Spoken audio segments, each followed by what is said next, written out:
자, 오늘 우리가 함께 이야기 나눠볼 주제는 바로 여성 심리학입니다. 이 주제에 대해서 아주 새로운, 어쩌면 조금은 도발적인 관점을 제시했던 한 권의 책을 통해서 그 깊은 세계로 들어가 보려고 합니다. 이런 질문으로 한번 시작해 볼까요? 만약에 말이죠. 우리가 심리학이라는 세상을 들여다보기 위해 사용했던 그 렌즈, 그 안경 자체가 처음부터 한쪽으로 기울어져 있었다면 어떨까요? 우리가 그동안 너무나 당연하게 받아들였던 지식의 토대 자체가 사실은 편향된 것이었다면? 우리가 알고 있던 모든 것들이 어쩌면 송두리째 흔들릴 수도 있지 않을까요? 네, 바로 이 질문이 오늘 우리가 할 이야기의 시작점입니다. 여성 심리학을 둘러싼 아주 오래된 편견에 처음으로 균열을 냈던 한 학자의 이야기, 그 출발점이죠. 그래서 이번 시간에는요, 바로 그 균열을 만들어낸 책에 대해 깊이 파고들어 보려고 합니다. 당시에 정말 누구도 의심하지 않았던, 너무나도 확고했던 정신분석학의 기초에 정말 그럴까? 하는 근본적인 질문을 던졌던 책이에요. 그리고 그 질문을 통해서 여성의 심리를 이해하는 방식을 완전히 영원히 바꿔놓은 그런 기념비적인 책을 함께 읽어보는 시간을 갖겠습니다. 자, 그럼 첫 번째 장입니다. 관습에 대한 도전. 이 책이 당시에 얼마나 큰 파장을 일으켰는지 그 지적인 충돌의 핵심으로 한번 들어가 보겠습니다. 과연 어떻게 기존의 생각들에 과감하게 도전장을 내밀 수 있었을까요? 이 도전이 얼마나 대단한 일이었는지 제대로 이해하려면요. 먼저 이 책이 세상에 나왔을 때 그 시대의 분위기를 좀 알아야 합니다. 당시 정신분석학이라는 세계는요. 말 그대로 한 명의 거대한 인물이 모든 것을 지배하고 있었어요. 카렌 엠다이라는 인물의 이론이 등장하기 전에 과연 그 세상은 어떤 모습이었을까요? 이 배경을 알아야만 그녀가 던진 목소리가 왜 그렇게 중요했는지, 왜 그렇게 큰 파장을 일으켰는지 우리가 실감할 수 있게 될 겁니다. 이제 오늘 이야기의 두 주인공을 만나볼 시간입니다. 바로 지그문트 프로이트 그리고 카렌 호나이. 이 두 사람은 마치 서로 다른 두 개의 세계에 살았던 것처럼 보여요. 이들의 성장 배경, 그리고 그들이 살았던 시대가 어떻게 달랐는지를 살펴보면요. 왜 이 두 사람의 이론이 서로 다른 길을 가게 되었는지 그 실마리를 찾을 수 있을 겁니다. 우선 두 사람 사이에는요. 거의 30년에 가까운 나이 차이, 그러니까 거대한 세대 차이가 존재합니다. 타임라인을 한번 볼까요? 1912년. 프로이트는 내 연구는 이제 정점에 달했다라고 선언합니다. 일종의 이론적 완성을 선언한 거죠. 그런데 바로 다음 해인 1913년에 카렌 호나이는 베를린에서 의학학위를 받습니다. 이제 막 학자로서의 첫 발을 내딛는 순간이었어요. 그리고 시간이 흘러 1920년 호나이는 베를린 정신분석 연구소의 교원이 되고요. 여기서 정말 흥미로운 지점이 1923년입니다. 이해 프로이트는 그 유명한 이드, 에고, 슈퍼에고라는 정신구조 이론을 발표하거든요. 그런데 놀랍게도 바로 같은 해에 호나이는 여성 심리학에 대한 자신의 첫 논문을 발표해요. 그리고 이 논문은 프로이트의 이론에 정면으로 도전하는 내용을 담고 있었죠. 한 거인이 자신의 이론적 성취를 집대성하는 순간 또 다른 거인이 그 이론에 대한 도전을 시작하는 정말 영화처럼 두 사람의 시간이 이렇게 엇갈리고 있었던 겁니다. 자, 그럼 이들의 개인적인 삶은 어땠을까요? 사람이 어떤 환경에서 자랐는지는 그 사람이 세상을 보는 창을 결정하잖아요.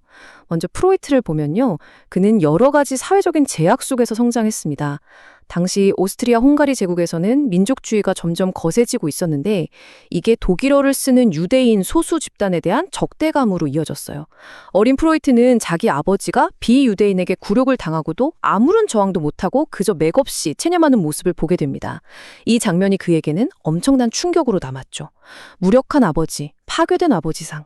아마도 프로이트는 평생에 걸쳐서 그 무력감을 극복하고 그 자리를 대신할 강인한 인물을 찾으려는 열망을 마음속에 품고 살았을 겁니다. 반면에 카렌 호나이의 어린 시절은 완전히 달랐습니다. 그녀의 아버지는 독일인 선장이자 해운회사 중역이었어요. 그래서 호나이는 어릴 때부터 아버지를 따라 아주 먼 바다로 항해를 떠나곤 했습니다. 이게 그녀에게 평생에 걸친 여행에 대한 열정을 심어주었죠.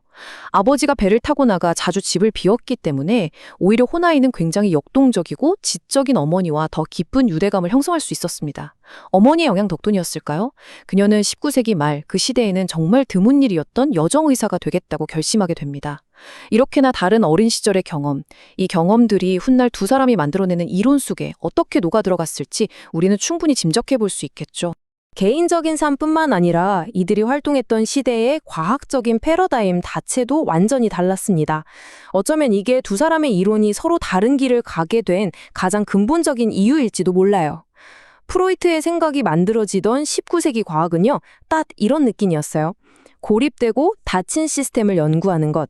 비유하자면 어떤 기계가 고장났을 때 그 기계 전체를 보는 게 아니라 딱 고장난 톱니바퀴 하나만 떼어내서 그것만 뚫어져라 쳐다보는 방식이었죠. 모든 현상에는 엄격한 원인과 결과가 있고 다른 변수들은 모두 고정시켜 놓고 오직 연구 대상 하나에만 집중하는 겁니다. 그래서 프로이트의 정신분석에서도 환자는 다른 모든 것과 분리된 고립된 대상으로 취급됐어요. 그 사람의 내면만이 유일한 변수였던 거죠. 그런데 호나이가 활동하던 20세기로 넘어오면서 과학의 관점이 완전히 바뀝니다. 이제는 톱니바퀴 하나가 아니라 그 톱니바퀴가 속해 있는 기계 전체, 아니 그 기계가 돌아가는 공장 전체를 보는 거죠. 일종의 생태계적인 관점이에요. 모든 요소들이 서로 영향을 주고받는 상호 의존적인 관계라는 걸 깨닫게 된 겁니다. 그러니까 이제 환자 한 사람만 보는 게 아니라 그 사람을 둘러싼 가족, 사회, 문화 같은 환경이 아주 중요한 변수로 떠오르게 된 거죠. 이 엄청난 패러다임의 전환이 두 사람의 이론에 얼마나 큰 영향을 미쳤을지는 뭐 말할 필요도 없겠죠. 자, 그렇다면 호나이가 그토록 도전하고자 했던 그 거대한 지적 구조물, 그러니까 고전적 정신분석이란 과연 무엇이었을까요? 당시 정신분석학을 지배했던 그 확고한 교리들을 하나하나 체계적으로 짚어보겠습니다. 이 기반을 우리가 정확하게 이해하고 있어야만 그녀의 비판이 왜 그렇게 날카롭고 중요했는지 제대로 알 수 있으니까요. 아까 1923년이라는 해가 중요하다고 말씀드렸죠. 바로 그 무렵 프로이트가 자신의 연구가 정점에 달했다고 말한 그 시기를 지나면서 정신분석학은 하나의 거대한 이론 체계를 완성하게 됩니다. 이걸 우리가 고전적 접근법이라고 불러요. 그리고 이 거대한 이론의 집은 인간의 정신을 설명하는 5개의 아주 단단한 기둥으로 받쳐져 있었습니다.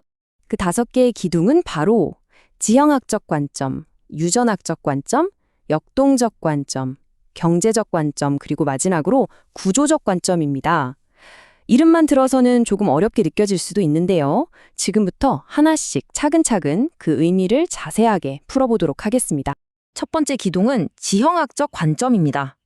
이름 그대로 우리 마음을 하나의 지도나 지형으로 보는 거예요. 우리가 흔히 빙산에 비유하잖아요. 물 위에 떠있는 작은 얼음 조각이 우리가 인식하는 의식이라면 수면 바로 아래에 있는 조금만 노력하면 떠올릴 수 있는 기억 같은 게 전의식, 그리고 그 아래에 숨겨진 거대하고 깊은 얼음 덩어리가 바로 무의식입니다. 이 관점의 핵심은 우리 행동을 실제로 조종하는 진짜 힘은 물 위에 떠있는 작은 의식이 아니라 수면 아래에 잠겨있는 저 거대한 무의식에서 나온다는 거예요. 그래서 정신분석학을 다른 말로 심층 심리학이라고 부르는 겁니다. 마음의 깊은 곳, 그 심층을 탐사하는 학문이라는 뜻이죠. 두 번째는 유전학적 관점입니다. 여기서 유전이라고 해서 우리가 흔히 생각하는 부모님의 DNA, 생물학적 유전만을 생각하시면 안 돼요. 여기서 말하는 유전은 한 개인의 삶의 역사 전체, 그 사람의 뿌리부터 지금까지의 모든 경험을 포함하는 개념입니다. 마치 강물이 상류에서부터 흘러온 모든 것을 품고 하류에 도달하는 것처럼 지금의 내 모습은 내 과거의 모든 경험들이 쌓이고 쌓여서 만들어진 결과물이라는 거죠. 그러니까 현재의 나는 과거에 의해 결정된다. 그래서 과거를 파헤치지 않고서는 현재의 나를 결코 제대로 이해할 수 없다는 아주 강력한 결정론적인 관점이라고 할 수 있습니다. 세 번째 기둥은 역동적 관점입니다. 다이나믹하다는 말에서 알 수 있듯이 우리 마음속이 아주 역동적인 힘들의 전쟁터라고 보는 거예요. 생각해 보세요. 우리 마음속에서는 끊임없이 두 가지 힘이 싸우고 있습니다. 한쪽에서는 저거 하고 싶다, 먹고 싶다, 자고 싶다 하는 아주 원초적인 본능적 충동이 막 솟아오르죠. 그런데 다른 한쪽에서는 안 돼, 그러면 안 되지, 참아야 해 하는 사회적인 규칙이나 도덕적인 힘이 이걸 억누릅니다. 우리의 모든 행동, 생각, 심지어 우리가 꾸는 꿈까지도 바로 이 두 힘이 서로 밀고 당기며 싸우고 타협한 결과물이라는 것이 바로 역동적 관점의 핵심입니다. 네 번째는 경제적 관점입니다. 이건 좀 독특하죠? 우리 정신에 경제 개념을 도입한 건데요. 쉽게 말해 우리 정신 에너지를 한정된 자원으로 보는 겁니다. 마치 스마트폰 배터리 같은 거예요. 배터리 총량은 100%로 정해져 있잖아요. 여기서 게임을 많이 하면 다른 걸 할 배터리가 부족해지는 것처럼 우리 정신 에너지의 총량도 딱 정해져 있다는 가설입니다. 그래서 어떤 고민이나 걱정의 에너지를 너무 많이 써버리면 다른 일을 하거나 사람을 만날 에너지가 자연스럽게 부족해지는 거죠. 이 한정된 정신 에너지가 우리 마음속에서 어떻게 분배되고 투자되고 사용되는지를 분석하는 게 바로 경제적 관점입니다. 자, 그리고 마지막 다섯 번째 기둥입니다. 아마 이 다섯 가지 중에서 가장 유명하고 여러분도 한 번쯤은 들어보셨을 구조적 관점입니다. 이건 우리 마음이 그냥 하나로 뭉뚱그려진 덩어리가 아니라 서로 다른 역할과 원리를 가진 세 개의 구조로 나누어져 있다는 가설이에요. 그 유명한 이름들이죠. 바로 이드, 에고, 그리고 슈퍼에고입니다. 그럼 이 세 가지 구조가 우리 마음속에서 대체 어떤 역할을 하는지 조금 더 자세하게 살펴보겠습니다. 자, 우리 마음의 구조를 다시 한번 빙산에 빗대어 설명해 볼게요. 수면 아래 가장 깊고 어두운 곳에 거대하게 자리 잡고 있는 게 바로 이드입니다. 이곳은 온갖 본능적인 욕구들이 들끓는 용광로 같은 곳이에요. 배고프면 먹고 싶고, 졸리면 자고 싶고, 화나면 소리 지르고 싶은 그런 원초적인 욕구의 저장소죠. 이드는 현실이나 도덕 같은 건 전혀 신경 쓰지 않아요. 오직 지금 당장의 즐거움, 쾌락 원칙에 따라서만 움직입니다. 마치 막무가내로 우는 아기 같죠. 그리고 수면 위, 현실 세계와 맞닿아 있는 부분이 바로 에고입니다. 에고는 이 철없는 이드와 까다로운 현실 세계 사이에서 고군분투하는 중재자이자 일종의 집행관이에요. 이드에 배고파! 당장 케이크 내놔! 하는 요구를 듣고 알았어. 그런데 지금은 새벽 3시니까 아침까지 기다렸다가 빵집에 가서 사 먹자 하고 현실적인 방법을 차려주는 역할을 하죠. 마지막으로 우리 마음속에 가장 늦게 자리 잡는 구조가 슈퍼에고입니다. 이건 우리 마음속에 도덕 선생님 혹은 양심이라고 생각하시면 쉬워요. 부모님이나 사회로부터 이건 착한 일이야, 저건 나쁜 짓이야 하고 배운 가치와 규칙들이 내면화된 거죠. 이 슈퍼에고는 이드의 원초적인 충동을 억누르면서 에고에게 야, 현실적으로만 해결하려고 하지 말고 더 도덕적이고 이상적인 방향으로 행동해 하고 계속해서 압박을 가합니다. 결국 우리 성격이라는 건 이 막무가내 아기 같은 이드와 현실적인 집행관 에고 그리고 엄격한 도덕 선생님 슈퍼에고가 끊임없이 서로 갈등하고 타협하면서 만들어지는 것이라는 게 바로 이 구조적 관점의 핵심입니다.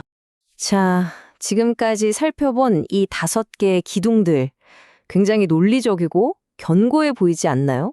당시의 정신 분석학은 바로 이 단단한 토대 위에 세워진 거대한 성과 같았습니다. 그런데 이제 이 견고한 성격의 첫 번째 균열을 만들어낸 카렌 호나이의 아주 날카로운 비판을 만나볼 시간입니다. 다시 한번 1923년입니다. 프로이드가 자신의 필생의 역작인 구조 이론을 발표했던 바로 그 해에 호나이는 정신분석학계 전체를 뒤흔들 만한 논문 한 편을 발표합니다. 제목은 여성의 거세 콤플렉스 발생에 관하여. 바로 이 논문이 그녀가 거대한 기존 질서에 던지는 첫 번째 도전장이었습니다. 그녀가 정면으로 문제 삼은 것은요, 프로이트 이론에서 정말 빼놓을 수 없는 아주 핵심적인 개념이었습니다. 바로 남근 선망, 페니스 엠비라는 개념이죠. 프로이트는 여자아이가 자신에게는 남근이 없다는 해부학적 사실을 발견하고 이를 가진 남성을 부러워하게 되는데 이 남근 선망이라는 감정이 여성의 모든 심리 발달을 설명하는 가장 중요한 열쇠라고 주장했습니다. 그런데 호나이는 바로 이 지점에서 근본적인 질문을 던진 겁니다. 정말로 여성의 심리를 설명하는 게 그것뿐일까? 남근이 없다는 사실에 대한 부러움, 그것만이 유일한 설명일까? 하고요. 두 사람의 관점은 여기서 극명하게 갈립니다. 프로이트에게 있어서 여성의 거세 콤플렉스는 한마디로 결핍의 문제였습니다. 남근이 없다는 해부학적인 사실에서 시작되는 어쩔 수 없는 필연적인 과정으로 본 거죠. 여성은 태생적으로 무언가 부족한 존재라는 인식이 깔려 있는 겁니다. 하지만 호나이는 자신이 직접 환자들을 만나고 상담했던 수많은 임상 경험을 통해서 전혀 다른 결론에 이릅니다. 그녀가 보기에 거세 콤플렉스는 여성만의 전유물이 아니었어요.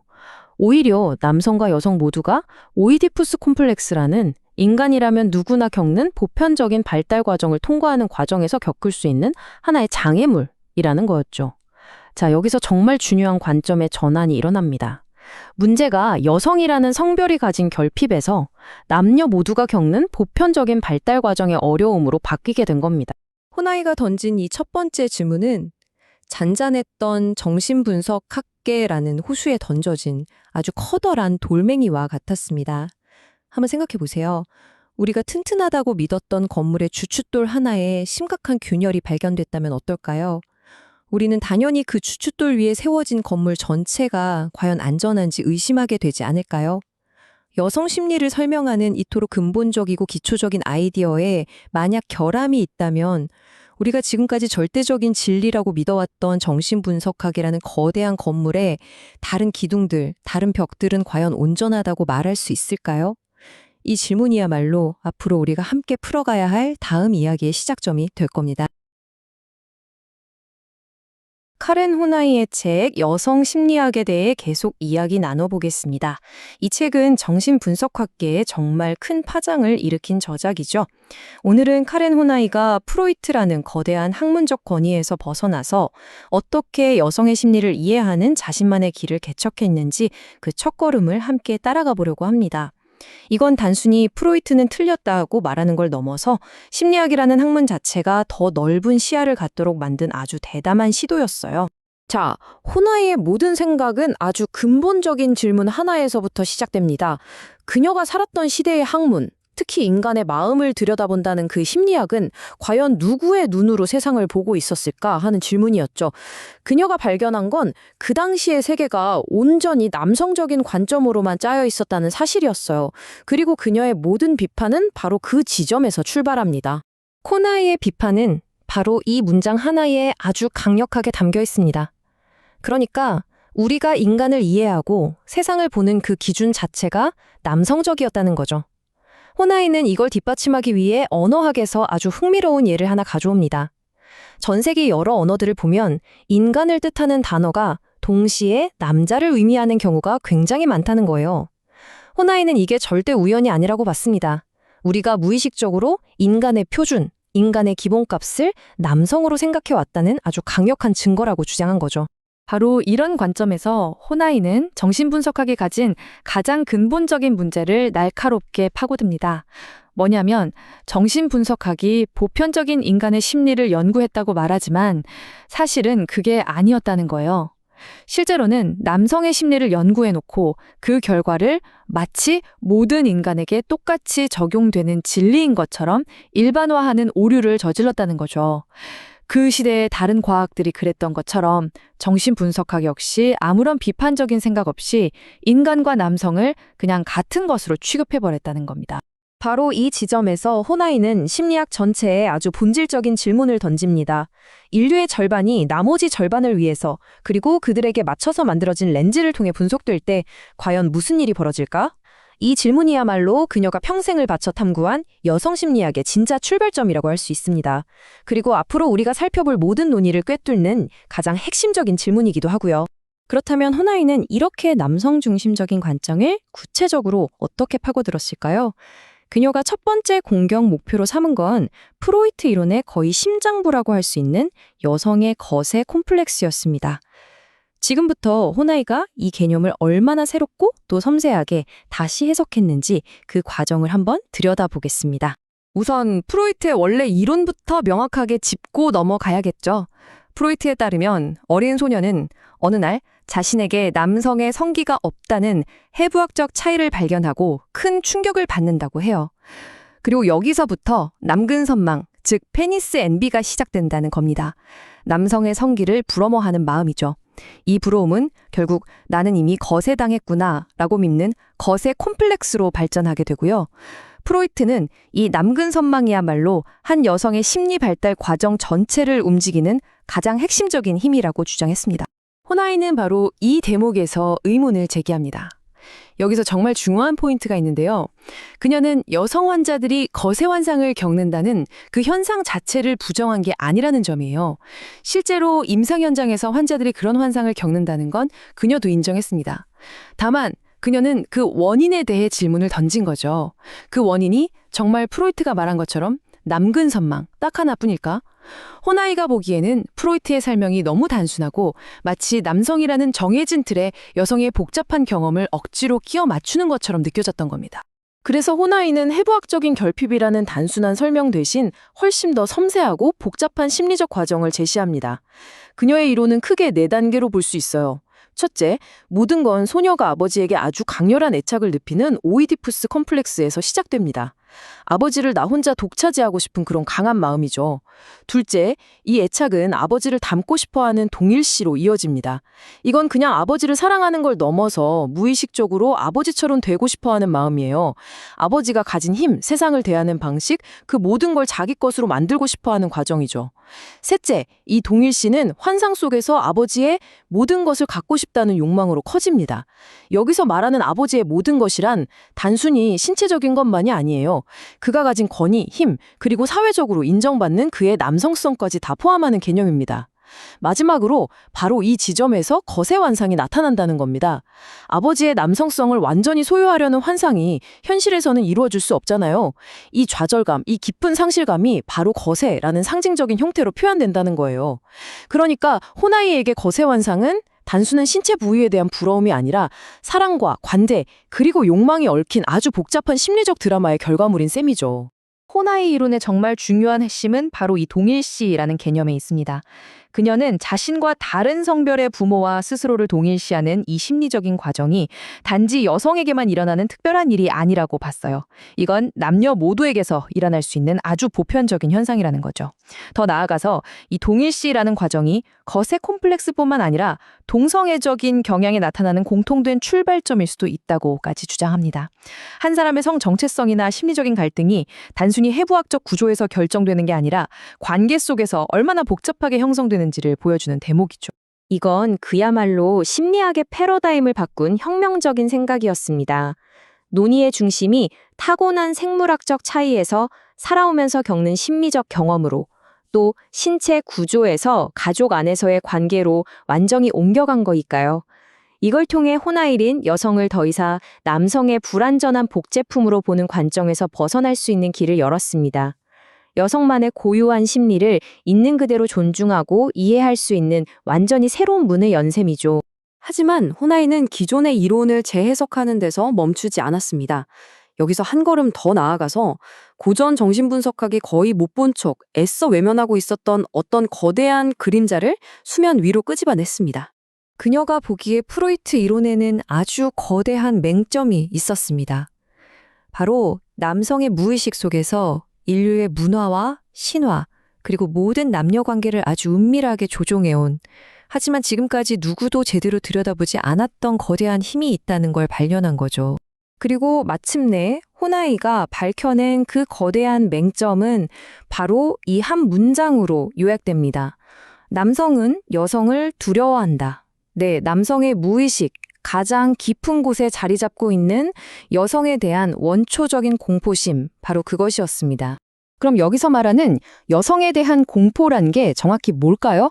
호나이에 따르면 이건 남성이 여성 때문에 자신의 힘이 약해지거나 정체성이 통째로 삼켜지거나 혹은 완전히 파괴될지도 모른다고 느끼는 아주 깊고 본능적인 두려움입니다. 이 두려움은 단순한 성적인 차원의 불안이 아니에요. 생명을 잉태하고 낳는 여성의 그 신비로운 능력, 그리고 마치 자연의 거대한 힘과 직접 연결된 것 같은 그 여성성 자체에서 비롯되는 훨씬 근본적이고 실존적인 공포에 가깝습니다. 호나이는 남성의 마음속에는 이렇게 서로 모순되는 두 가지 감정이 늘 함께 존재한다고 봤습니다. 하나는 여성을 향한 아주 강력한 갈망, 그리고 다른 하나는 그와 동시에 존재하는 깊은 두려움. 그녀는 이 내면의 갈등이야말로 남성 심리의 핵심인데도 지금까지 아무도 이걸 제대로 보지 못했다고 지적해요. 이 인용문이 말해주듯이 여성을 통해 구원받고 싶어 하면서도 바로 그 여성 때문에 내가 파멸할지도 모른다는 공포가 늘 그림자처럼 따라다닌다는 거죠. 그렇다면 남성들은 이 깊은 불안감을 어떻게 다룰까요? 호나이는 무의식적으로 사용되는 두 가지 주요 방어 전략을 제시합니다. 첫 번째는 숭배와 이상화입니다. 이렇게 경이롭고 아름답고 성스럽게까지 한 존재를 내가 두려워할 필요는 없지 라고 스스로를 설득하면서 여성을 저 높은 받침대 위에 올려놓는 거죠. 두 번째는 정반대 전략 폄하와 예속입니다. 전체적으로 보면 이토록 하찮은 존재를 두려워한다는 건 너무 우스꽝스러운 일이야 라고 생각하면서 여성의 가치를 깎아내리고 통제하려 드는 거죠. 결국 극과 극의 전략인 셈인데 하나는 여성을 감히 만질 수도 없는 성녀를 만들고 다른 하나는 마음대로 다룰 수 있는 하찮은 존재로 만들어버리는 겁니다. 호나이는 이 남성적인 공포가 그냥 개인의 마음속에만 머물러 있는 게 아니라고 주장합니다. 오히려 인류 역사 내내 끊임없이 바깥으로 표출되어 왔다는 거죠. 수천 년에 걸친 신화, 전설, 그리고 예술 작품 속에 그 증거가 뚜렷하게 남아있다고 말입니다. 혼미가 드는 아주 강력한 비유 중 하나가 바로 깊은 바다입니다. 슐러의 발라드 잠수부 같은 작품에서처럼 바다는 모든 걸 품어줄 것처럼 신비롭지만 동시에 모든 걸 집어삼킬 수 있는 치명적인 힘을 상징하죠. 깊이를 알 수 없는 바다, 거대한 소홍돌이, 끝이 보이지 않는 심연. 이 모든 이미지는 남성들이 여성적인 힘에 압도당해서 자기 자신이 사라져버릴지도 모른다고 느끼는 그 원초적인 공포를 상징적으로 보여준다는 겁니다. 여기 나오는 여성들을 한번 보세요. 각기 다른 시대와 문화에서 왔지만 놀라울 정도로 비슷한 이야기를 하고 있죠. 바로 남성의 공포가 만들어낸 위험한 여성이라는 원형입니다. 아름다운 노래로 선원들을 죽음으로 이끄는 로렐라이나 스핑크스처럼 유혹을 통해 남성을 파멸시키는 존재가 있고요. 힌두교의 칼리 여신처럼 압도적인 힘으로 남성을 파괴하는 존재도 있습니다. 삼손의 힘을 빼앗은 데릴라, 남자를 유혹해 목을 벤 유디트와 살로메도 마찬가지죠. 심지어 마녀 사냥의 희생자들조차 그들이 가진 알 수 없는 힘을 두려워한 남성 권력에 의해 악마로 규정된 존재들이라고 볼 수 있습니다. 결국 이 모든 인물들은 남성의 무의식적인 공포가 바깥 세상에 투영된 결과물이라고 호나이는 분석합니다. 이런 공포의 증거는 신화에만 있는 게 아닙니다. 인류학 연구에서도 발견되는데요. 호나이는 특히 원시 사회로 갈수록 여성에 대한 깊은 두려움이 금기, 즉 타부라는 아주 구체적이고 엄격한 사회 규칙으로 나타난다고 지적합니다. 이 예시들을 보면 그 추상적인 공포가 어떻게 남성을 보호하고 힘을 유지하기 위한 구체적인 사회 규칙으로 바뀌는지 생생하게 알 수 있습니다. 예를 들어 월경 중인 여성을 불결하고 위험하게 여기는 금기는 여성의 생명력에 대한 경외심과 두려움이 동시에 표현된 거라고 볼 수 있죠. 잠자는 아내의 순결조차 남편을 약하게 만든다고 믿거나 사냥이나 전쟁처럼 중요한 일을 앞두고 여자를 멀리하는 관습도 여성의 영향력에 대한 불안감을 보여주는 거고요. 심지어 불을 다루는 기술을 여성에게는 절대 알려주지 않았던 일부 문화의 예시를 보면 여성이 그 강력한 힘을 갖게 될 경우 남성의 지배력이 위협받을 거라는 깊은 불안감이 직접적으로 드러납니다. 이 모든 금기들의 뿌리에는 여성의 힘에 대한 남성의 깊은 공포가 깔려 있는 거죠. 결국 호나이는 여성에 대한 공포라는 개념을 세상에 내놓음으로써 한쪽으로만 기울어져 있던 심리학이라는 저울의 균형을 근본적으로 다시 맞추려고 했던 겁니다. 이 표를 보면 호나이의 도전이 얼마나 근본적인 것이었는지 한눈에 알 수 있습니다. 그녀는 프로이트 이론을 조금 고치는 수준이 아니라 그 이론의 완벽한 거울 이미지를 제시한 셈이에요. 프로이트의 세계에서 여성의 핵심 문제가 남근 산망이었다면 호나이의 세계에서는 남성의 핵심 문제가 여성에 대한 공포가 됩니다. 프로이트가 여성을 무언가 결핍된 존재로 규정했다면 호나이는 남성을 무언가를 두려워하는 존재로 규정하죠. 여성의 거세 콤플렉스가 모든 걸 설명하는 중심 개념이었다면 남성의 여성 공포 역시 그에 맞먹는, 하지만 지금까지 철저하게 무시되어 온 강력한 힘이라는 게 그녀의 주장입니다. 호나이의 연구는 우리에게 이런 가능성을 심각하게 만듭니다. 지금까지 남성적인 관점에서 만들어진 모든 정신분석학 개념에 대해서 어쩌면 그에 상응하는, 똑같이 타당한 여성적 관점의 개념이 존재할 수 있다는 거죠. 이건 우리가 지금까지 보편적인 인간 심리라고 믿어왔던 많은 것들이 사실은 거대한 이야기의 절반에 불과할 수도 있다는 걸 의미합니다. 이것이 바로 호나이가 우리에게 남기는 아주 도발적이면서도 중요한 질문입니다. 한쪽 성의 심리학에만 기초해서 세워진 이론이 과연 인류 전체를 설명하는 보편적인 진리가 될 수 있는가? 이 질문은 지금 이 순간에도 우리가 우리 자신을 이해하는 방식의 가장 근본적인 토대를 다시 한번 생각해보라고 도전하고 있습니다. 카레노나이의 책 여성의 심리학은 당시 남성적인 관점이 거의 전부였던 정신분석학 분야에 아주 새로운 시각을 던져준 정말 획기적인 책이라고 할 수 있습니다. 프로이트가 인간 심리의 보편적인 모델을 제시했을 때 호나이는 잠깐만요. 그건 사실상 남성의 심리 아닌가요? 여성의 고유한 경험은 빠져 있잖아요. 하고 날카롭게 문제를 제기했죠. 이 책은 바로 그 지점에서 시작해서 여성의 내면 세계를 여성의 입장에서 아주 섬세하게 탐구합니다. 그리고 놀라운 건 이 분석이 오늘날 우리가 맺는 관계의 이면을 이해하는 데에도 여전히 아주 강력한 통찰을 준다는 점입니다. 호나이의 분석을 따라가다 보면 남성과 여성의 관계를 형성하는 아주 복잡한 심리적인 힘들과 마주하게 되는데요. 그 여정은 바로 이 근본적인 질문에서부터 시작됩니다. 왜 우리는 한 사람과 평생, 그리고 오직 그 사람하고만 함께하는 사랑을 그토록 이상적으로 생각하고 또 갈망하는 걸까요? 이게 단순히 낭만적인 환상일까요? 아니면 우리 내면에 더 깊은 무언가를 반영하는 걸까요? 호나이는 이 질문에 답하기 위해서 사랑이라는 아름다운 이름 아래 숨어있는 우리의 무의식적인 동기들을 하나씩 파헤쳐나갑니다. 이 질문의 답을 찾아가기 위해서 우리도 여러 겹으로 된 심리의 층을 한번 탐험해 볼 겁니다. 먼저 우리 사회가 말하는 그 이상이라는 걸 살펴보고 그 아래에 숨어있는 권력 투쟁을 들여다볼 거고요. 거기서 더 깊이 들어가면 남성 안에 있는 아주 오래된 공포와 만나게 됩니다. 그리고 이 공포가 어떻게 신화와 우리 정신 속에 메아리처럼 물려 퍼지는지, 마지막으로 이 공포에 우리가 어떻게 반응하는지까지 차례대로 한번 살펴보겠습니다. 자, 그럼 첫 번째로 우리가 아주 소중하게 여기는 문화적 이상이죠. 바로 일부일처제. 이것을 정신분석이라는 돋보기로 한번 들여다보면서 이야기를 시작해보겠습니다. 호나이는 이것이 단순한 사랑의 약속이 아니라 아주 복잡한 무의식의 힘들이 얽히고 설켜 있는 현상이라고 말합니다. 호나이에 따르면 우리가 일부일처제를 그렇게나 강력하게 원하는 데에는 단순한 낭만 이상의 이유가 있습니다. 그 뿌리를 파고 들어가 보면 여러 무의식적인 동기들이 얽혀 있다는 거죠.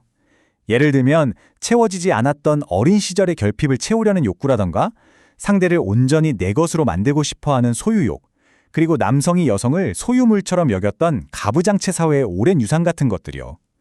이처럼 우리가 생각하는 사랑이라는 이상은 생각보다 훨씬 복잡한 심리적인 토대 위에 세워져 있는 겁니다. 그 첫 번째 이유는요, 바로 자기애적 상처를 치유하기 위해서라는 겁니다. 이 말이 조금 어렵게 들릴 수 있는데 쉽게 말하면 이런 거예요. 우리 모두 어렸을 때 부모님으로부터 완전하고 나만을 위한 배타적인 사랑을 기대하잖아요. 하지만 필연적으로 실망을 겪게 되죠. 동생이 태어나서 사랑을 나눠야 한다거나 부모님이 바빠서 나에게 온전히 집중하지 못하는 순간들을 겪으면서 아, 사랑은 나뉠 수도 있구나 하는 걸 배우게 됩니다. 바로 이 경험이 우리 자존감에 아주 연약한 상처, 즉 자기애적 상처를 남기게 된다는 겁니다. 그리고 성인이 되어서 파트너에게 나만 사랑해줘 라고 강력하게 요구하는 것은 바로 이 오래된 상처를 다시는 건드리지 않고 보호하려는 무의식적인 시도라는 거죠. 그래서 우리가 파트너의 아주 작은 무관심이나 애정의 분산에 그토록 민감하게 반응하고 고통스러워하는 겁니다. 이 일부일처제라는 이상은 역사에도 아주 깊이 뿌리를 내리고 있습니다. 과거 가부장 사회를 한번 생각해 보면 결혼이라는 건 낭만적인 결합이기 전에 일종의 경제적 파트너십이었고 여성은 종종 남성의 소유물, 그러니까 재산으로 여겨졌습니다. 이런 관점에서 보면 여성의 부정이라는 건 단순한 배신이 아니라 남성의 소유권을 침해하는 행위로 간주되었던 거죠. 그렇기 때문에 정절에 대한 요구는 사랑의 증표라기보다는 자기 재산을 독점하려는 소유욕의 연장이었던 셈입니다. 호나이는 바로 이러한 역사적이고 경제적인 배경이 현대사회의 관계 속에서도 무의식적으로 남아서 사랑이라는 이름 안에 배타적인 소유욕으로 변질될 수 있다고 지적합니다. 어린 시절의 상처를 보호하려는 욕구, 그리고 역사 속의 소유욕, 이상적인 관계라는 게 이걸로 다 설명이 될까요? 호나이는 더 깊은 곳을 가리킵니다. 바로 남성과 여성 사이에 존재하는 아주 근본적인 불신, 다시 말해 거대한 권력 투쟁입니다. 우리가 지금 당연하게 여기는 이 남성 중심 사회가 사실 역사에 처음부터 존재했던 건 아니라고 호나인은 말합니다. 인류학자 바오펜의 연구를 보면 그 이전에는 어머니가 사회의 중심이었던 모계 사회가 있었다고 해요. 한번 상상해 보세요. 어머니를 살해하는 것이 가장 끔찍한 범죄로 여겨지던 시대, 여성의 권위가 사회의 근간을 이루던 시대를요. 하지만 기록된 역사가 시작되면서 권력의 추가 남성에게로 기울었고, 호나이는 바로 이 거대한 권력의 이동이 오늘날까지도 남녀 관계에 보이지 않는 긴장감을 만들어내고 있다고 분석하는 겁니다. 이러한 불신과 두려움의 증거는 여러 원시 부족 사회에서 아주 뚜렷하게 나타납니다. 여성은 신비로운 힘을 가진 존재로 여겨지는 동시에 아주 깊은 두려움의 대상이기도 했어요. 예를 들면 월경 중인 여성을 격리하는 금기라던가 여성의 손길이 남성을 약하게 만든다는 믿음 같은 것들이요. 심지어 악마로 분장해서 여성들을 위협하는 의식까지 있었다고 합니다. 호나이는 이 모든 기이해 보이는 관습들이 사실은 한 가지를 가리키고 있다고 말합니다. 바로 여성을 억압하고 통제하려는 남성의 무의식적인 공포입니다. 그렇다면 이 공포의 심리적인 근원은 대체 뭘까요? 호나이는 여성에게 약화될지도 모른다는 남성의 깊은 불안을 지적합니다. 그녀는 여기서 꽤 도발적인 분석을 내놓는데요. 예를 들어서 남성은 성관계 후에 발기가 가라앉는 아주 자연스러운 생물학적 경험을 무의식적으로는 여성이 자신의 힘을 빼앗아간 증거로 느낄 수 있다는 겁니다. 이처럼 관계의 가장 내밀한 순간조차 이 생물학적 경험과 연결된 깊은 불안의 그림자가 드리워져 있을 수 있다는 것이 바로 호나이의 통찰입니다. 자, 이제 마지막 층을 벗겨내고 호나이가 이 모든 갈등의 핵심 원인이라고 지목한 것을 드러낼 시간입니다. 그것은 바로 여성에 대한 아주 원초적이고 무의식적인 공포입니다. 이 공포는 그냥 무섭다는 그런 단순한 두려움이 아닙니다. 마치 실러의 시가 생생하게 묘사하는 것처럼 거대하고 압도적인 무언가에 이끌려 들어가서 결국 삼켜지고 소멸될 것만 같은 그런 끔찍한 느낌에 가깝습니다. 이것은 남성이 여성에게 강하게 매혹되는 동시에 그녀를 통해 파멸할지도 모른다는 깊은 공포를 느끼는 양가적인 감정을 잘 보여주죠. 호나이는 이 공포의 기원을 어린 시정의 경험에서 찾습니다. 우리는 프로이트가 말한 여성의 남근 선망이라는 개념에는 익숙하지만 호나이는 여기서 관점을 완전히 뒤집습니다. 그녀는 어린 소년이 처음으로 여성의 성기를 보았을 때 느끼는 그 신비함과 불안감, 즉 질에 대한 공포에 주목합니다. 자신과 다른 그 미지의 공간이 어쩌면 자신을 파괴할지도 모른다는 원초적인 공포의 뿌리가 된다고 본 것이죠. 이것이 바로 프로이트의 이론에 대한 호나이의 가장 근본적인 도전 중 하나였습니다.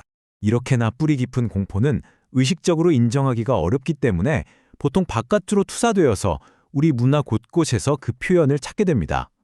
고대 신화에서부터 현대인의 정신에 이르기까지 그 흔적은 정말 어디에나 존재합니다. 이 공포는 신화나 문학 속에서 수많은 판파탈의 모습으로 나타나죠.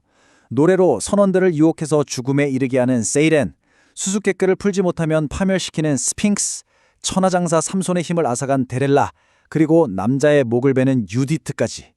이 매혹적이면서도 치명적인 여성상들은 모두 한 가지 공통점을 가집니다.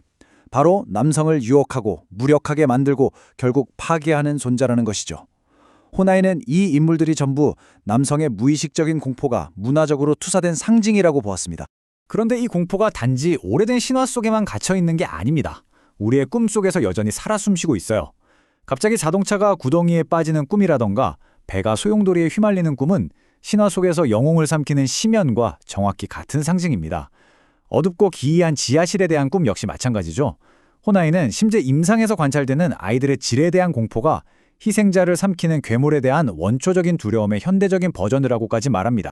자, 그렇다면 이 공포가 이토록 우리 안에 만연하다면 남성들은 무의식적으로 이 공포를 어떻게 다루고 있을까요? 호나이는 여기에 세 가지 주요한 심리적 방어 기제가 있다고 설명합니다.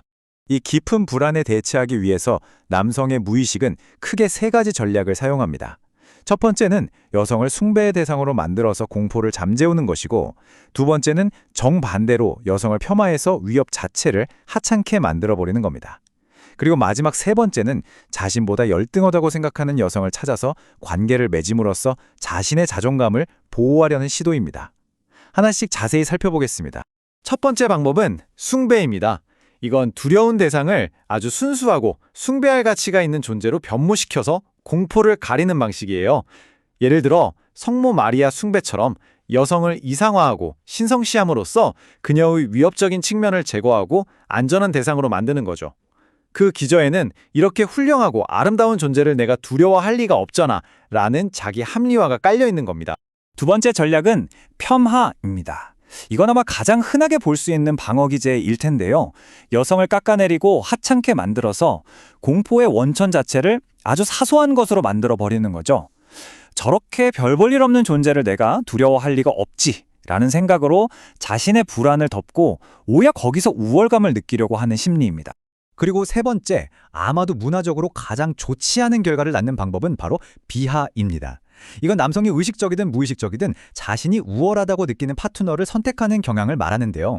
자신보다 사회적으로나 지적으로나 윤리적으로 열등하다고 생각되는 여성을 선택함으로써 거절당할 위험을 원천적으로 차단하고 자신의 자존감을 안전하게 지키려는 무의식적인 전략인 거죠.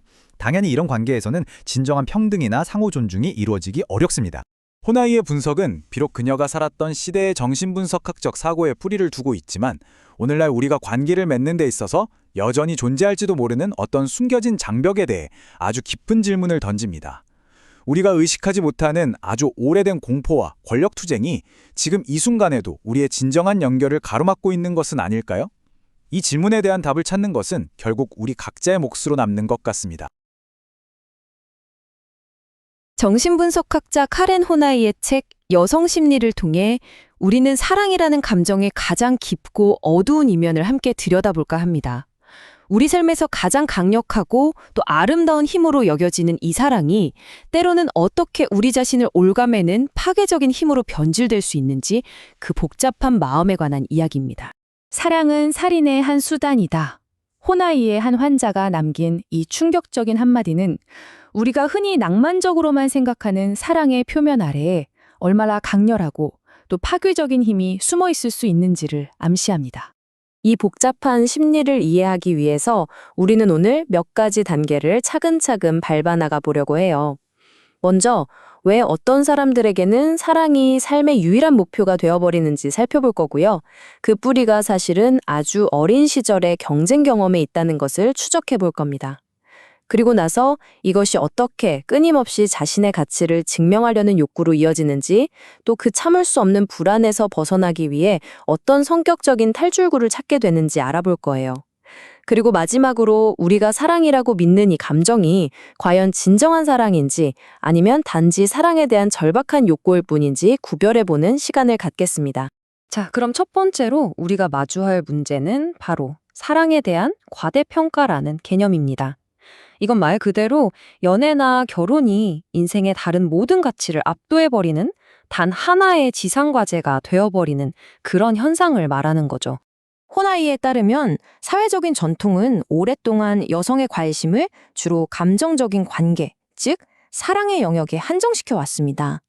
다시 말해서 여성의 가치와 행복은 남성의 사랑을 얻는 데 달려있다고 믿게끔 만드는 분위기가 있었다는 거죠.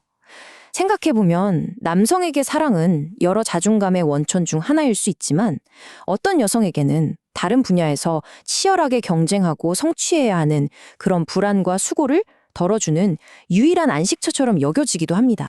그러니까 이건 단순히 좋은 짝을 만나고 싶다는 소망을 넘어서는 거예요. 남자를 얻는 것이 곧 내가 정상이고 가치 있는 사람이라는 걸 증명하는 유일한 방법이 되어버리는 거의 집착에 가까운 상태가 되는 거죠. 결혼이라는 소만이 하나의 강박관념처럼 되어버리는 겁니다.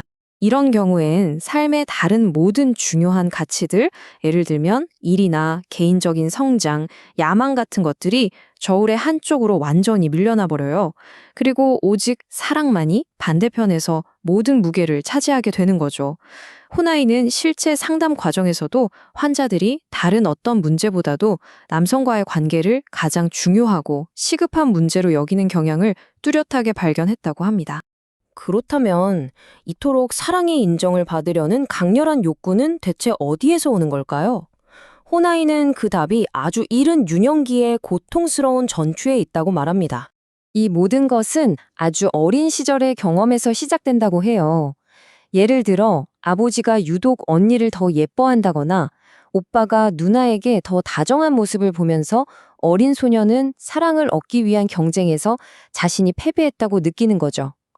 이 첫 패배의 경험이 마음속 깊은 곳에 평생 지워지지 않는 상처를 남기게 됩니다.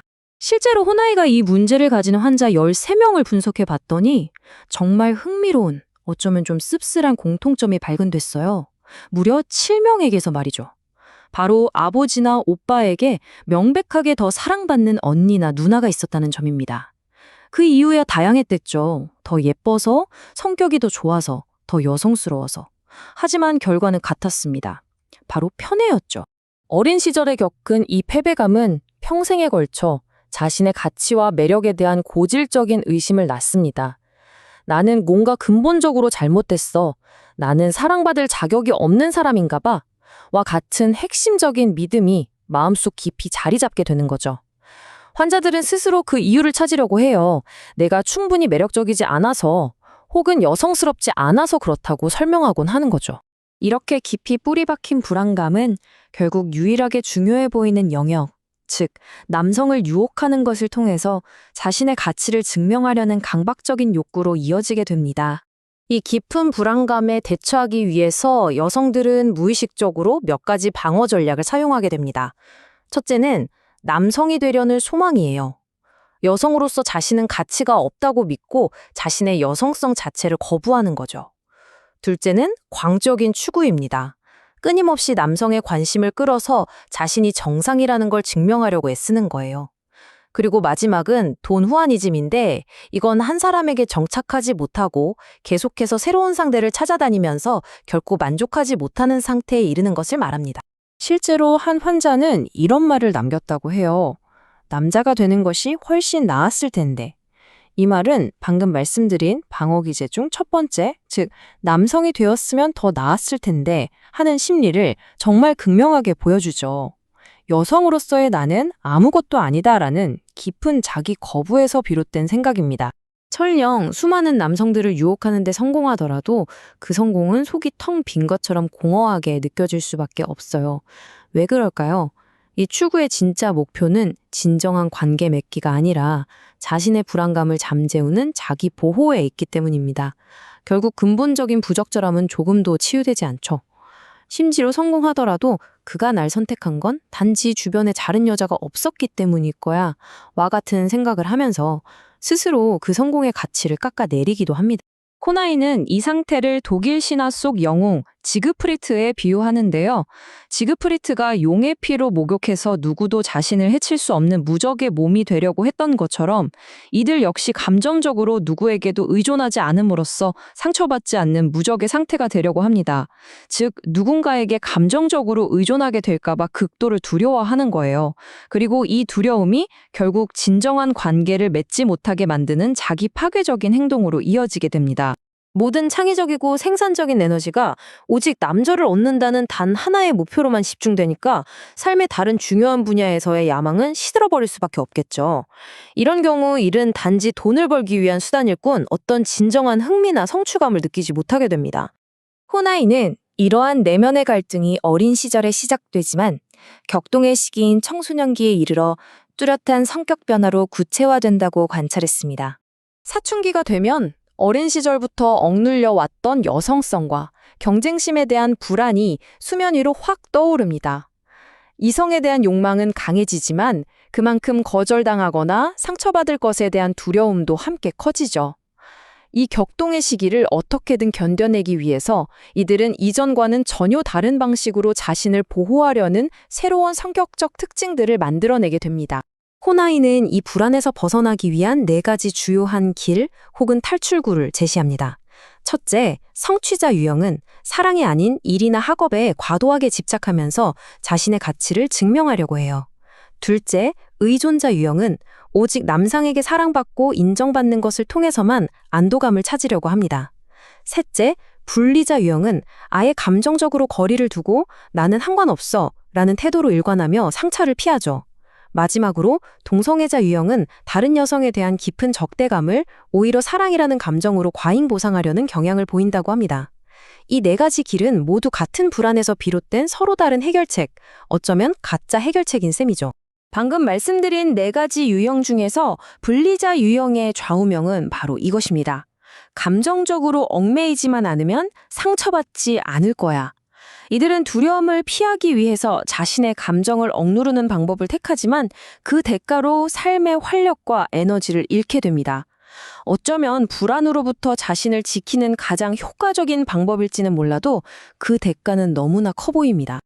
자, 마침내 우리는 이 문제의 가장 핵심적인 지점에 도달했습니다. 바로 진정한 사랑과 호나이가 신경증적 사랑에 대한 욕구라고 부르는 것을 어떻게 구별할 수 있을까 하는 문제입니다. 이 신경증적 욕구는 본질적으로 두려움에서 태어난 욕구입니다. 여기서 파트너의 역할은 진정한 교감의 대상이라기보다는 이 적대적인 세상으로부터 나를 지켜줄 방패막이 역할을 하는 것에 가깝습니다. 가장 근본적인 차이는 바로 그 동기에 있어요. 진정한 사랑은 상대방의 행복을 바라는 자발적인 마음에서 우러나와 서로를 존중하고 함께 성장하는 것이 중심이죠. 하지만 신경증적 욕구는 오로지 자신의 안전을 확보하고 내 안의 불안을 잠재우는 것이 목적입니다. 사랑의 대상은 그 목적을 위한 수단에 가까운 것이고요.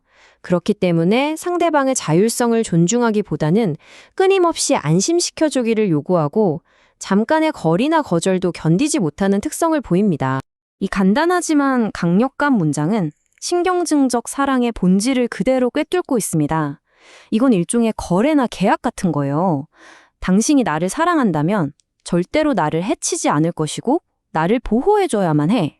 라는 안전보장을 요구하는 거죠. 이는 사랑에 대한 욕구가 불안에 맞서는 직접적인 방어수단이라는 것을 아주 명확하게 보여줍니다. 코나이의 분석은 우리 모두에게 질문을 던집니다. 우리 각자의 삶에서 우리가 사랑이라고 부르는 감정들이 때로는 진정한 교감이라기보다 그저 안전을 향한 필사적인 탐색은 아니었는지, 우리의 가장 깊은 애착의 진정한 본질에 대해 조용히 들여다보도록 만듭니다. 카렌 호르나이의 심리학 분석 그 마지막 시간입니다. 우리는 이번에 어린 시절의 경험이 한 사람의 인생, 특히 사랑이라는 감정과 관계를 맺는 방식을 어떻게 깊숙이 형성하는지에 대해 이야기해 보려고 합니다. 채워지지 않았던 애정에 대한 갈망이 어떻게 사랑에 대한 강박적인 집착으로 변해가는지, 그리고 왜 그토록 간절히 원하는 사랑이 결국 우리에게 구원이 되지 못하는지에 대한 호르나이의 아주 날카로운 통찰을 차분히 따라가 보겠습니다. 자, 먼저 이 질문에서부터 시작해보죠. 만약 사랑이 내 존재의 유일한 증명이 된다면 그 사랑은 과연 우리를 구원할 수 있을까요? 다시 말해 누군가의 사랑을 통해서만 내 가치를 확인할 수 있다고 믿을 때 그 관계가 과연 건강할 수 있을까요? 이 질문은 어쩌면 우리 모두가 한 번쯤은 스스로에게 던져봐야 할 우리 내면 깊은 곳을 들여다보게 만드는 질문일 겁니다. 오늘 이야기는 이 5가지 흐름을 따라 진행됩니다. 먼저 왜 유독 사랑이라는 감정을 지나치게 중요하게 여기게 되는지 그 마음의 뿌리를 살펴볼 거고요. 그 다음엔 이 내면의 갈등이 청소년기에 접어들면서 우리의 인격을 어떻게 바꿔 놓으는지 알아볼 겁니다. 이어서 성인이 되어서 나타나는 신경증적 사랑 욕구란 무엇인지 그 특징을 자세히 분석하고 이것이 사실은 불안을 피하기 위한 여러 가지 도피 전력 중 하나라는 것을 이해하게 될 겁니다. 그리고 마지막으로 왜 이 모든 사랑을 향한 노력이 결국 자기 자신을 속이는 것으로 끝날 수밖에 없는지 그 비극적인 결말을 함께 확인해 보겠습니다. 네, 그럼 첫 번째 주제부터 아주 자세히 들여다보겠습니다. 왜 어떤 사람들에게 사랑은 인생의 여러 선택지 중 하나가 아니라 삶의 모든 것을 걸어야만 하는 절대적인 목표가 되는 걸까요? 호르나이는 그 이유가 아주 어릴 적 경험에 있다고 말합니다. 호르나이는 어떤 사람들에게 사랑은 평화로운 감정의 교류가 아니라 마치 하나의 전쟁터와 같다고 이야기합니다. 그리고 이 전쟁에서 얻으려는 전리품은 상대방의 따뜻한 애정이 아니에요. 바로 인정입니다. 다시 말해 남성 파트너를 얻는다는 것이 자기 자신의 가치를 증명할 수 있는 유일한 방법이 되어버리는 거죠.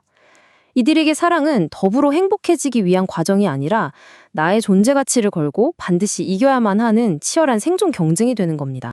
그렇다면 이렇게 사랑을 과대평가하는 마음은 도대체 어디서부터 시작되는 걸까요? 호르나이는 그 뿌리가 아주 어린 시절의 가정 환경에 있다고 봅니다. 예를 들면 아버지나 혹은 오빠의 사랑을 더 많이 받기 위해서 자매들끼리 벌이는 보이지 않는 경쟁 같은 것들이죠. 혹은 아버지의 관심을 두고 어머니와 딸 사이에 형성되는 묘묘하고도 강렬한 경쟁 구도일 수도 있습니다.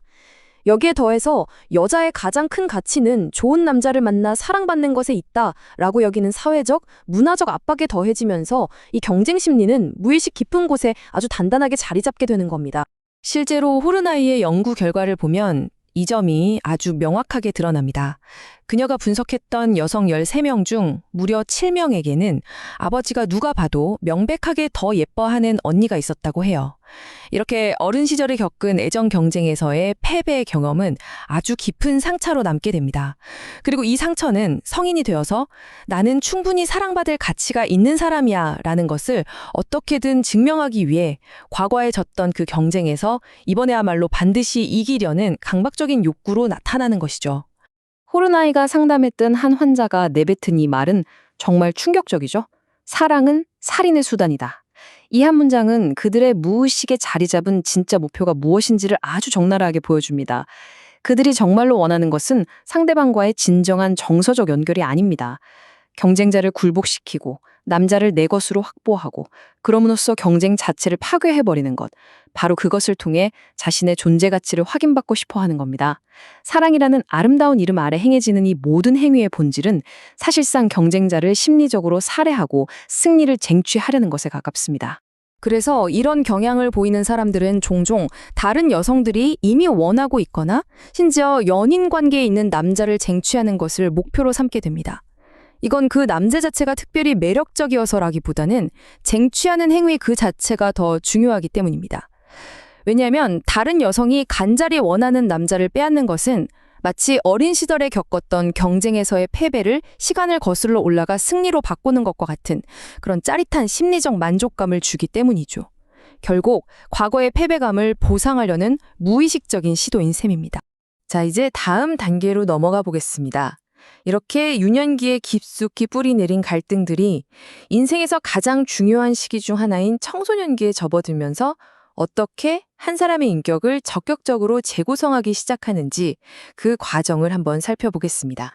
코로나에 따르면 갈등의 씨앗은 아주 어린 유아기에 심어지지만 그것이 눈에 띄게 그 사람의 인격을 바꾸기 시작하는 시점은 바로 청소년기라고 합니다.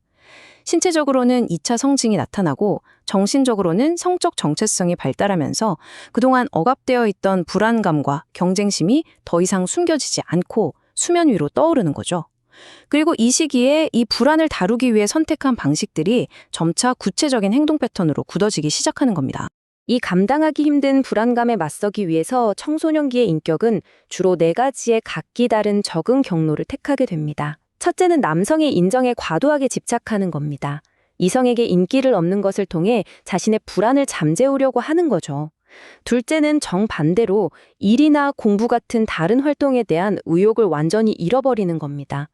셋째는 상처받는 것이 두려워서 아예 나는 아무래도 상관없어 라는 태도로 자기 감정을 차단해버리는 정서적 분리의 길을 택하기도 합니다.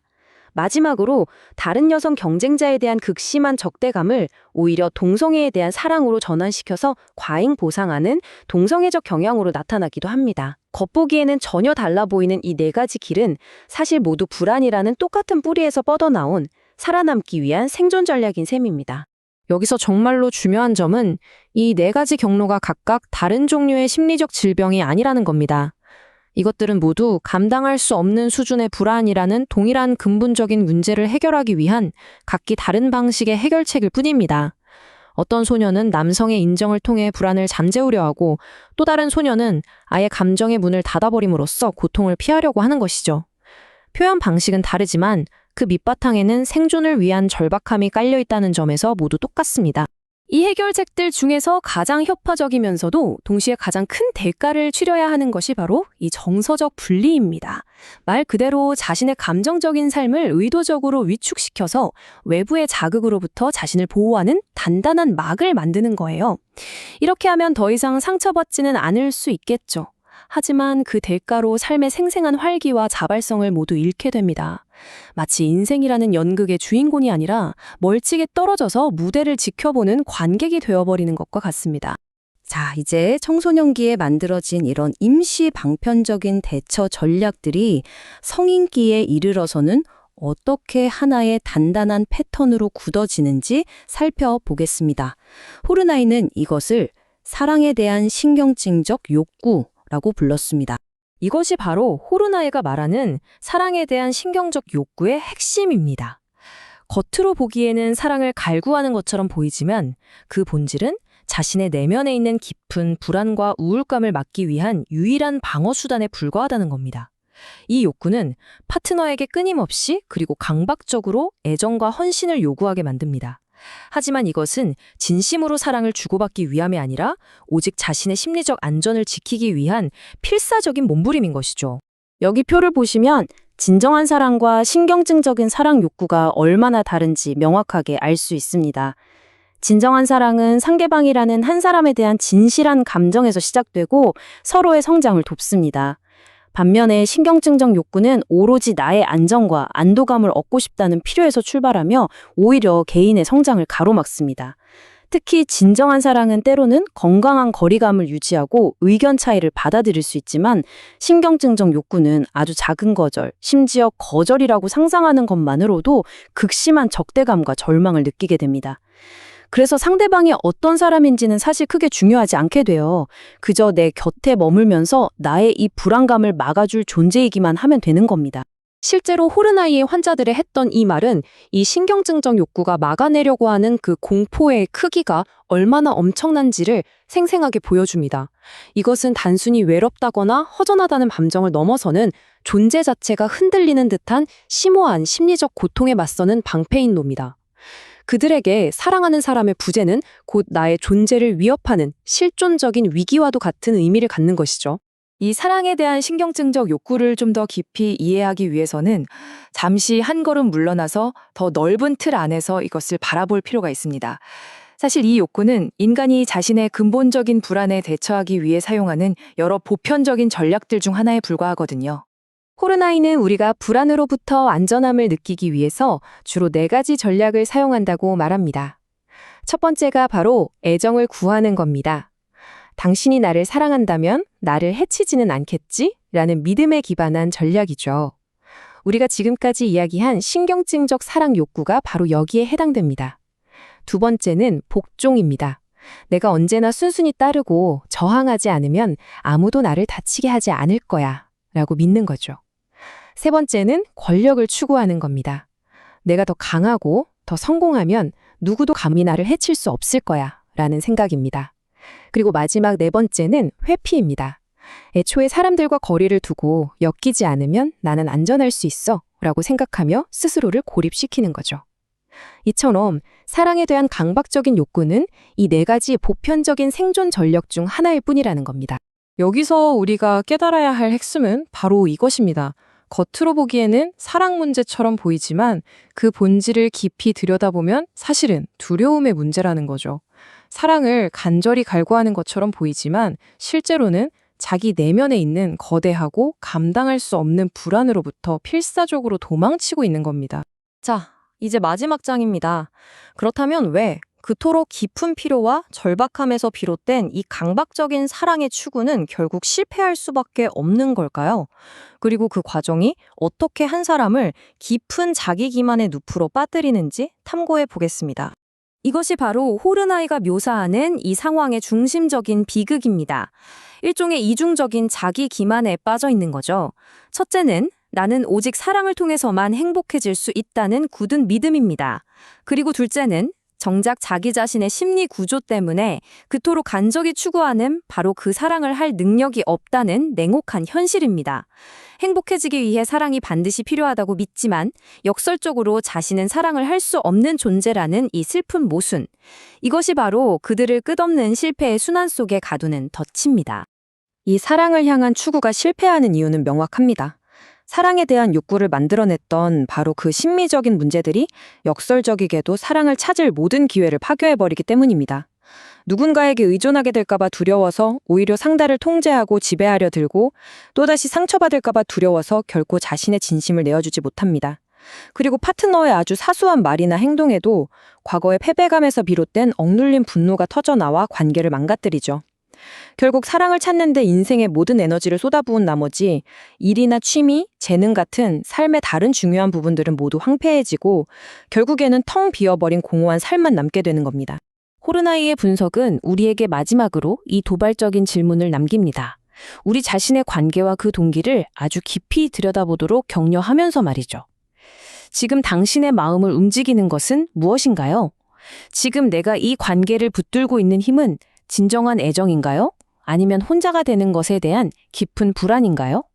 어쩌면 이 질문에 대한 답을 정직하게 찾아 나서는 과정이야말로 진정한 자기 이해의 첫걸음이 될 것입니다.